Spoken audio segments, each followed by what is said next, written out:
Thanks for joining us on TVC News this hour.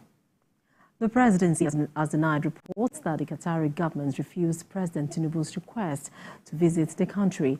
In a statement by Special Advisor to the President on Information and Strategy, Bayo, Onanuga, quote, "The leaked diplomatic paper by mischief makers about an investment forum is not in any way a snub on President Tinubu by the Qatari government," end quote.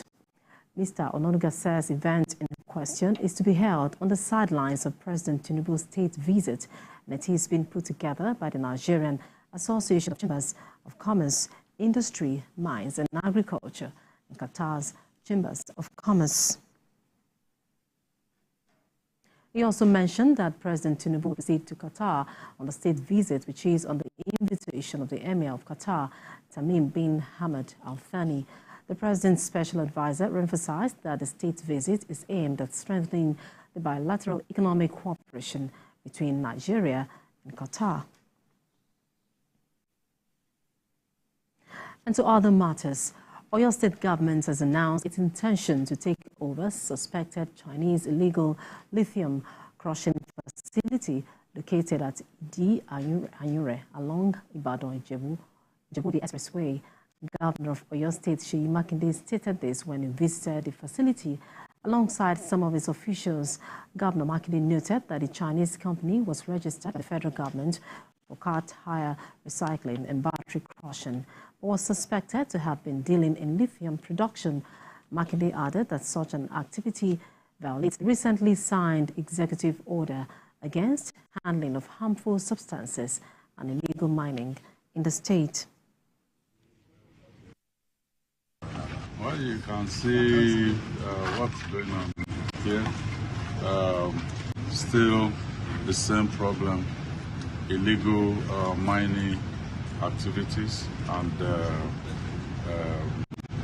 the folks are even getting bolder and bolder. This place, according to records available to us, was meant to be a yard for recycled tires and batteries, but coming in here, you can see that the operation, there's no single battery or a single tire here. Security agencies, I think 4 individuals have been arrested. The Chinese people, they've been talking to immigration, and once we are able to find something to prosecute them on, then we will. Now, one of the most common staple food Nigerians enjoy is bread, and with the hike in prices of commodities, master bakers and caterers have threatened to embark on an industrial action. TVC News' Helen Osamide spoke with some bakers on the challenges they are facing at this time. Bread is a common food on the table of most Nigerians. It is consumed by both the rich and the poor. It can be enjoyed with tea, for some with fried egg, butter or other kinds of accompaniments. For many Nigerians, they cannot bear the absence of bread in their meal for a day. First, my food, I eat bread every blessing day, because I don't feel stand no bread for my life, because I like bread, because bread the whole my belly. I will eat in the morning, eat in the night. I like bread because you can eat it with anything. You can eat it with akara, you can eat it with noodles, you can take it with tea, you can eat it with stew, and let me just say, it's something that you don't need to stress yourself. You just get it from the supermarket or you get it from a store nearby, and it is anything you have at home. But this meal is about to be taken out of the menu because of the current economic downturn. This has also impacted the pricing, quality and sizes of these food items. I used to buy bread 800, but the last time I bought bread was 1.5. Yes, the quality reduced. There's this bread I used to eat very well. It was 600 then, but now the last time I got it was 1.5. I think there's not enough butter, the sugar, everything has reduced, and it's not as big as before. The producers are not happy about the situation. Ishaq Ibrahim is the chairman of the Association of Master Bakers and Caterers of Nigeria. He narrates how the high cost of baking materials has led to the shutdown of many bakeries in the FCT. I remember flour mills are declaring billions of naira as profit, but we are dying. Even we that are doing the job, we are only buying flour for them. We buy other things, we coordinate other things for us to make a loaf of bread. But at the end of the day, we are the ones that are suffering. They are smiling, suffering and smiling. Go. But when prices are skyrocketing every now and then, it will become very difficult for for individual bakers to even take the decision. The irony of the thing that when there is a 5,000 increment today, before you think over the night that what am I going to do, another one will kick in tomorrow. So we are unable to even take the decision. He states that the association is set to withdraw their services from the 27th of February 2024 if the government fails to meet their demands, which includes the liberalization of flour and sugar importation, reduction of import duties on major baking materials such as flour, sugar, butter, yeast, and others. Provision of concessionary forecast, exchange of flour millers and other stakeholders, and reduction of tariff on imported wheat and sugar. We are suffering on taxation from both federal, states, and even the local government, area councils. When you come to FCT, the taxations are so many. So I think there's need for all them to harmonize it. And why don't we even have tax holiday, so that it will cushion the effect of all these increases? If there is tax holiday, at least we too will have some relief in such a way that we can make our product a little bit cheaper. But as the set date draws near, they look forward to having a fruitful discussion with the government. Bread is an easy go-to meal. There is need for the government to meet with these bakers to ensure they do not withdraw their services and the quality of the bread remain intact for the satisfaction of many Nigerians.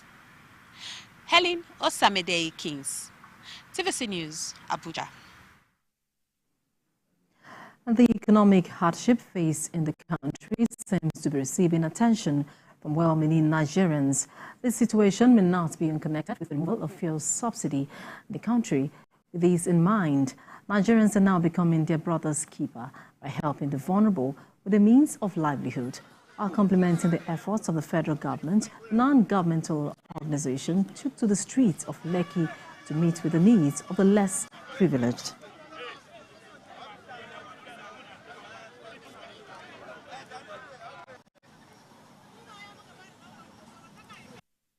We are in the streets because we believe, we know, we are part of the harshness of the economy as we speak in this nation.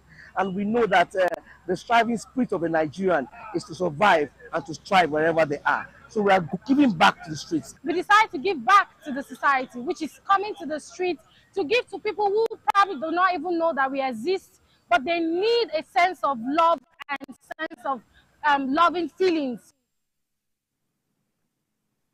In other news, Vice Chairman Ariwa Consultative Forum Senator Abubakar Gire is advocating for a law that will recommend capital punishment for those civil servants, heads of banks and politicians that may have looted the nation's resources in the last 12 years. Speaking at the press conference in Yola, Senator Gire advised President Tinubu to recover the nation's looted fund by constituting an independent judicial panel of inquiry. Olabi Adenusi filed in this report. The present state of the nation and the economic hardship citizens are passing through is now of concern to all stakeholders. The Tinubu-led administration inherited a battered economy coupled with security challenges threatening the sovereignty of the country, despite the huge opportunities and potentials that Nigeria is abundantly blessed with. A chieftain of All Progressives Congress, Senator Gire, is lending his voice to clamor for a national reorientation. He commended the policies put in place by the Tinubu-led administration, believing that more needs to be done to address the current situation. I want to use this singular opportunity to further appeal to President Tinubu as a matter of critical urgency to establish an independent judicial commission of inquiry with the mandate to carry out forensic investigation and recover all funds that have been looted in the last 12 years, especially as is concerned 1. Mismanagement of petroleum subsidy. 2. Mismanagement and looting by the official of CBN and commercial banks and other financial institutions. 3.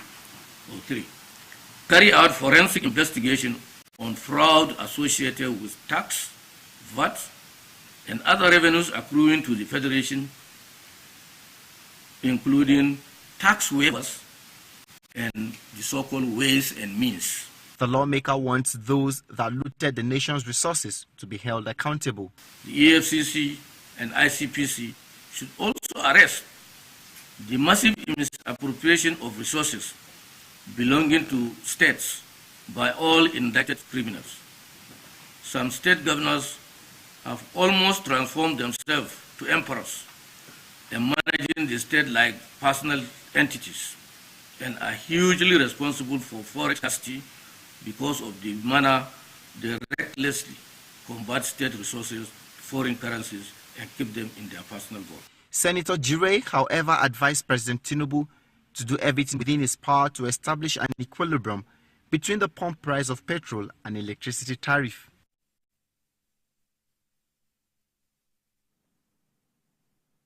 Let's turn to Plateau State, where the Victim Support Fund has donated some relief items, mostly food items, to the victims of the recent attacks in Mangu, Bokkos, and Barkin-Ladi Council areas of Plateau State. Our correspondent in Plateau State, Phenom Joshua, reports. Support has continued to come the way of the victims of recent attacks across affected communities in Plateau State. The Victim Support Fund Group has brought these relief items to help cushion and improve the livelihood of the displaced victims. Foodstuffs, toiletries, and writing materials were handed over to the State Governor, Caleb Mutfon, on behalf of the affected persons. We're here at the instance of our chairman to quickly come and respond to the needs of the people. Our interventions include the food distribution, which is part of our livelihood and recovery component of the program. There is also the educational materials. These are some of the exercise books we're going to be distributing. We're training teachers. We have income-generating activities where we're going to be providing equipment and machines for people to be able to start up small businesses. Thank you very sincerely for thinking about the victims of the unfortunate massacre that has been taking place on the plateau. We are happy to receive these items, but let me say this, that we will not continue to remain victims. We will become victims. In a similar situation, victims of the Christmas Eve attacks in the state were beneficiaries of a kind gesture from Senator Nora Dadut. Food items and toiletries were handed over to the victims as a relief until they are able to return to their communities and get back to their livelihood. Oluremishade Tinubu, a senator to the core, a mother to the core. She came here to Plateau State in November 2023 to intervene and supported the same group of persons that were attacked.